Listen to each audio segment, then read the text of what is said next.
আমরা একটি স্বপ্ন নিয়ে, সুন্দর বাংলাদেশের স্বপ্ন নিয়ে, নিজেদের মধ্যে ঐক্য গড়ে তোলার জন্য লক্ষ্য নিয়ে ফ্যাসিবাদী সরকারের নিষ্পেষণ থেকে, জাতাকল থেকে নিজেদেরকে মুক্ত করতে চেয়েছিলাম।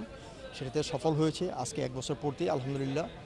এই যে 1 বছর আমরা পেরিয়ে আসছি, এই 1 বছর সময়ের মধ্যে আমাদের যে কাঙ্ক্ষিত লক্ষ্য ছিল, একটা গণতান্ত্রিক, শোষণমুক্ত গণতান্ত্রিক বাংলাদেশে উত্তরণ, আমরা সেই টানেলের শেষ প্রান্তে পৌঁছেছি। এখন আলো দেখতে পাচ্ছি। আপনারা জানেন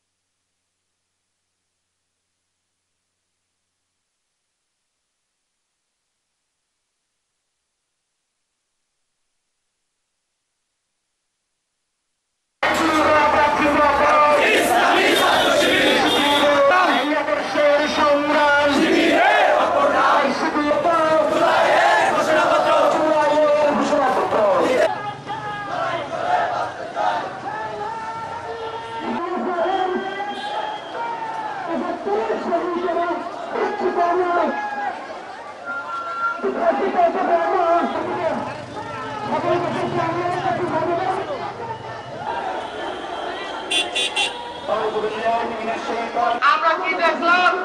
আমরা 1 বছরে দেখলাম আমাদের বিভিন্ন গাদ্দার হিসাবে নিজেকে পরিচয় না দেন। প্রিয় ছাত্র জনতা, যে কোনো ন্যায় সংগত আন্দোলনে সর্বত্র প্রত্যক্ষ পরোক্ষ বরিশাল